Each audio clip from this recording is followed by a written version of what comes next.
안녕하세요. 오늘의 사연입니다. 구독과 좋아요 한 번씩 부탁드릴게요. 바로 사연 시작하겠습니다. 제 이름은 유미경이고 2살 연상의 남편과 중학생인 딸이 있어요. 남편은 차로, 저는 버스와 지하철을 이용해 출퇴근하고 있어요. 오랫동안 같은 버스를 타다 보니 아는 사람도 있고 버스를 기다리는 시간에는 가벼운 잡담을 나누기도 해요. 아침부터 기분 좋게 만나는 사람과 인사를 주고받으면 만원 버스나 지하철을 타기 전에 기분 전환이 되기도 하죠. 남편은 자가용으로 출퇴근하지만 사실 저처럼 버스와 지하철로 출퇴근할 수도 있어요. 근데 그렇게 하지 않는 건 시어머니 때문이에요. 시댁은 우리 집에서 차로 15분 정도에 가까운 거리에 있어요. 시어머니는 외아들인 남편을 지금도 애지중지하세요. 남편 자신도 마마보이고요. 저와의 결혼도 시어머니의 입김이 작용해 갈등을 겪었었죠.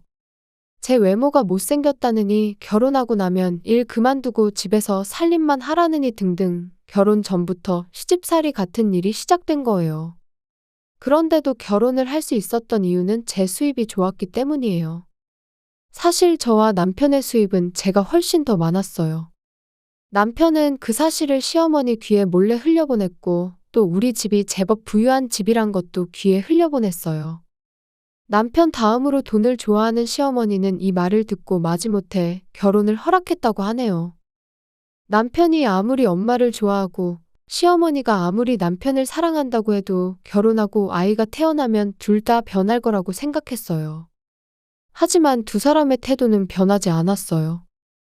결혼 후에도 남편은 명절이면 어김없이 시댁에 가서 시어머니한테 어리광을 부리는 거예요. 처음엔 함께 시댁에 갔던 저도 남편과 시어머니 둘만의 분위기를 견디지 못해 곧 함께 가지 않게 되었어요. 그러던 중 제 임신 사실을 알게 되었어요. 그래도 남편의 시댁행은 변함이 없었고 입덧으로 몸이 좋지 않은 저를 두고 혼자 시어머니에게 애교를 부리러 갔어요. 시어머니는 여자가 아닌 줄 알았어요. 같은 여성으로서 임신으로 힘들어하는 걸 알 텐데도 불구하고 저를 신경 쓰지 않고 남편과 즐겁게 지내는 거 아니겠어요. 아이가 태어나도 두 사람의 태도는 변하지 않을 거라고 생각했어요. 저 스스로 마음 단단히 먹어야겠다고 생각했고 힘든 시기를 지나 딸이 태어났어요. 시어머니와 남편은 정말 실망한 표정으로 태어나기 전까지는 믿지 않았는데 역시 딸이구나. 며느라, 다음에는 꼭 아들을 낳도록 해. 그렇게 말하고 바로 병원을 떠났어요. 그 후 일을 마친 시아버지가 뒤늦게 찾아왔어요. 시아버지만 저보고 출산 축하한다며 절 닮은 이쁜 딸이라고 유일하게 출산을 진심으로 기뻐해 주셨어요. 문득 저는 눈물을 흘리고 있었어요. 시아버지도 눈치채셨어요. 갑자기 눈물이 왜 나지? 최대한 밝게 말하려고 했는데 한 번 터진 눈물은 멈추지 않았어요. 시아버지가 건네준 손수건으로 눈물을 닦는데 시아버지가 무슨 일이 있어도 저와 손녀 편이라며 언제든 고민 상담해주겠다고 하셔서 또다시 눈물이 쏟아졌어요. 결국 남편과 시어머니는 딸이 태어난 후에도 태도를 바꾸지 않았고 저는 혼자서 육아를 하며 일과 집안일로 바쁜 나날을 보냈어요. 남편에게 수입으로 밀릴 수 없었기 때문에 저는 열심히 노력했어요. 딸이 초등학교에 입학할 무렵부터 딸은 남편과 시어머니의 관계가 이상하다는 걸 알아차렸어요. 그래서 그 두 사람을 그리워하는 일은 전혀 없었어요. 대신 저를 잘 도와주고 잘 챙겨주는 딸아이로 변해가고 있었어요. 게다가 시아버지는 딸이 태어났을 때 말했던 것처럼 우리 편이 돼주셨어요. 다소 삐걱거리는 가족관계였지만 나름대로 잘 견디며 하루하루를 보내고 있었는데 어느 날 갑자기 이 관계가 깨지게 된 거예요. 그 시작은 친정엄마가 죽으면서 시작되었어요. 아버지는 몇 년 전에 병으로 돌아가셨고 어머니는 최근 1년 정도 몸이 좋지 않아 입원과 퇴원을 반복하는 중이셨어요. 중학생이 된 딸과 함께 여러 번 어머니를 병문안하고 간병하러 다녔는데 그 보람도 없이 어머니는 끝내 회복하지 못하고 돌아가셨어요. 형제가 없는 저는 이모의 도움을 받아 장례식을 치를 수 있었어요. 왜냐하면 남편이 장모님 장례식을 왜 자기가 준비해야 하냐고 말도 안 되는 말을 했었거든요. 그 말을 우연히 딸이 들었는데 아빠, 외할머니가 돌아가셔서 엄마가 가장 슬프고 정신없는데 왜 엄마한테 다 준비하라고 하세요? 슬퍼할 시간도 주지 않고 엄마한테 너무한 거 아니에요? 괜찮아 딸. 나는 아빠에게 기대하는 게 없어. 남편은 콧방귀만 뀌고 어디론가 나가버렸어요. 아마도 시어머니에게 갔겠죠. 남편이 갈 곳은 그곳밖에 없으니까요. 이모와 딸 그리고 시아버지의 도움으로 어머니의 장례식을 무사히 마칠 수 있었어요. 남편은 아무 도움도 주지 않았는데도 불구하고 친척석에 슬그머니 앉아있어 딸이 노려보았지만 얼굴에 철판을 깔았는지 뻔뻔했어요. 물론 시어머니는 장례식에 얼굴도 비치지 않았어요. 예상하긴 했지만 일부 친척들은 시어머니가 오지 않은 걸 믿기 힘들다는 사람도 있었어요. 그리고 어머니의 유산 상속에 관한 얘기가 나왔어요. 어머니는 사전에 변호사와 상의해서 유산에 대한 유언장을 작성해 놓으셨더라고요. 아마도 자산가였던 아버지의 유산을 포함해 친척들 간의 다툼이 생기지 않도록 하기 위해서였을 거예요.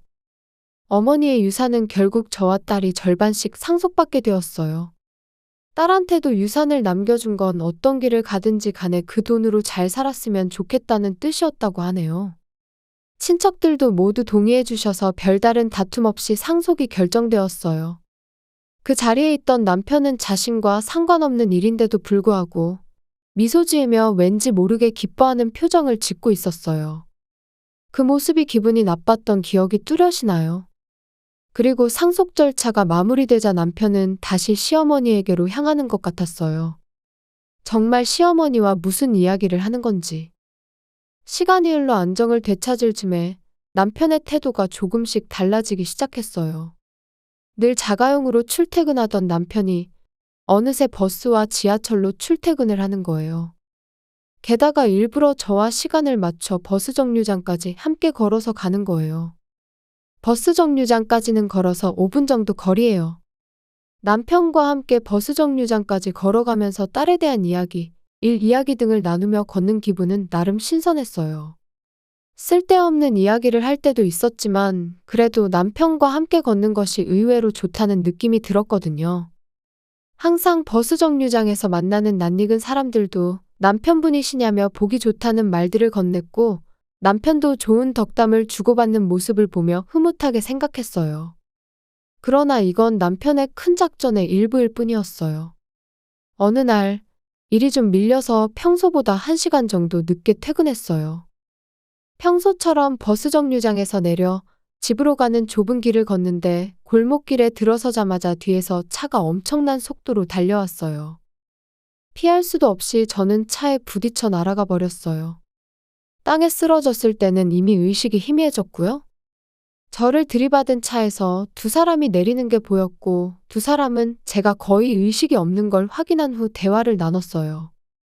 이제 계획대로 보험금이 나올 거라며 상속받은 재산이 꽤 되니깐 그 돈 받게 되면 세계 일주라도 갔다 오자는 대화를 주고받는데 이 두 사람은 시어머니와 남편이었고 주위를 두리번거리고는 아무도 없다고 판단이 들자 엄마는 이 차 처리 좀 해줘요. 나는 의심받지 않기 위해 이대로 집에 가서 알리바이를 만들어 놓을 테니까요. 알았어. 차는 내가 알아서 처리할게.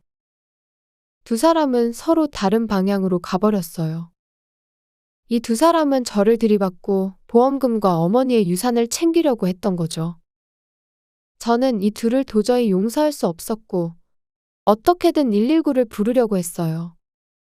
그러나 치밀한 남편 때문에 제 폰은 남편이 가져온 망치에 망가져 버린 상태였어요. 어떻게 하면 저들에게 복수할 수 있을까? 온몸의 통증으로 의식이 점점 흐려져 갈 때 뒤에서 들리는 듯한 목소리가 들렸어요. 그 목소리가 마지막 희망이라고 생각해서 저는 마지막 힘을 다해 도와달라고 외쳤어요. 그리고 정신을 잃었는데 제가 깨어난 건 사고 후 며칠이 지난 후였어요. 제 옆에는 딸이 자고 있었어요. 부드럽게 딸의 머리를 쓰다듬어 주자 딸이 눈을 떴어요. 그리고는 딸은 곧바로 간호사를 불러오겠다며 뛰쳐나가 간호사를 불러왔고 간호사 처치가 끝나자 딸이 다시 돌아왔어요. 엄마, 아픈 곳은 없어요? 계속 걱정하고 있었어요. 미안해, 걱정 끼쳐서. 그리고 혼자 있었던 거야? 그러자 딸의 뒤에서 시아버지가 등장하셨어요. 깨어난 저에게 시아버지는 고개를 숙이셨어요. 이번엔 아내와 아들 때문에 정말 미안해. 살아있어서 정말 천만다행이야. 라고 말했고 시아버지는 모든 걸 다 아는 듯한 표정이셨어요. 아버님, 저를 친 범인을 알고 계시는 거죠? 시아버지는 고개를 끄덕였지만 말이 나오지 않는 것 같았어요. 대신 딸이 설명하기 시작했어요. 아빠는 경찰에 잡혔고 할머니는 이미 이 세상에 없어요. 지금 뭐라고 했어? 아버님, 죄송합니다만 이게 무슨 말이죠? 며느라, 널 친 건 아들과 집사람이야. 이건 알고 있겠지? 네, 알아요. 의식을 잃기 전에 두 사람이 제 보험금이 어쩌고저쩌고 유산을 받을 수 있다는 등의 이야기를 하는 걸 들었어요. 잘 알고 있네. 그리고 사고 당시 이웃집 방범 카메라에 사건의 순간이 제대로 남아 있었어. 음성까지는 남아있지 않지만 차에 치이는 순간과 두 사람이 차에서 내려 며느리의 상태를 확인하는 모습, 폰을 망치로 조심스럽게 부수는 모습 등 모든 게 찍혀 있었어. 그래서 남편이 잡혔다는 거였군요. 근데 어머님이 이 세상에 없다는 건 무슨 말이죠? 어머님은 어떻게 되셨어요? 사고 난 뒤 차를 끌고 신호위반하고 과속하다가 교차로에 진입하던 트럭과 충돌했어. 병원으로 바로 옮겨졌는데 손쓸 방법이 없다고 하더라고. 어머님 장례식은 했어요? 아직 안 했는데 며느리 일도 있고 해서 조용히 할까 싶어. 어차피 너희들은 용서할 수 없을 테고 말이야. 딸은 조용히 고개를 끄덕이더니 우리 가족은 엄마와 할아버지뿐이라며 딸은 저를 힘껏 안아줬어요. 저는 몇 군데 골절이 있었지만 후유증은 남지 않을 것 같다고 했어요. 사고에 비해서는 빨리 퇴원할 수 있었던 거죠. 퇴원하자마자 저를 발견하고 119에 전화해준 여성에게 찾아갔어요. 그 여성은 우리의 갑작스러운 방문에 놀라며 많이 안 다쳐서 다행이라고 했는데 아침에 버스 정류장에서 매일 보던 여자더라고요. 저는 진심으로 정말 고맙다고 했고 딸도 함께 감사의 말을 전했어요. 그 후 저는 혼자서 경찰에 체포된 남편을 면회하러 갔어요. 경찰의 조사가 상당히 견디기 힘들었는지 남편은 몇 년은 늙어 보였어요. 여보, 미안해. 아기는 없었어. 이건 다 엄마가 시킨 일이고 나는 이런 짓 하고 싶지 않았어. 당신과는 1초도 부부라고 생각하기 싫어. 당신은 나를 그저 금수저라고 생각했잖아. 이혼 서류 가져왔으니 얼른 사인이나 해. 오늘 중으로 이혼 신고서 제출할 거니까. 남편은 얼굴이 새파랗게 질리며 자기를 버리는 거냐고 묻는데 이런 짓을 하고도 부부로 같이 살 수 있을 거라고 생각하냐며 정신 똑바로 차리고 살라고 말하고 경찰서를 나왔어요. 그 이후로 남편과는 더 이상 만나지 않았어요. 남편은 결국 살인미수죄가 적용되었어요. 원래는 보험금을 노리고 범행을 저지른 것 같은데 모든 게 너무 엉성했어요. 징역이 확정되자 남편은 법정에서 울음을 터뜨렸다고 해요. 그리고 남편에게 위자료도 청구했어요. 감옥에서 나와도 빚들이 남편을 기다리게 되는 거죠. 시어머니의 장례식은 따로 하지 않고 시아버지가 혼자서 시어머니를 떠나보냈다고 해요. 한편 전 딸과 단둘이 살고 있어요. 골절도 잘 나았고 직장에도 잘 복귀했어요. 그동안 살던 아파트에서 이사하게 되면서 오랫동안 이용하던 버스 정류장은 더 이상 이용하지 않게 되었어요. 제 생명의 은인과는 버스 정류장에서 만나지 않게 되었지만 정기적으로 만남을 가지고 있어요. 정말 평생 갚아도 못 갚을 은혜를 입었으니 계속해서 좋은 관계를 유지하고 싶네요. 시청해주셔서 감사합니다. 그럼 다음 영상에서 다시 뵙겠습니다.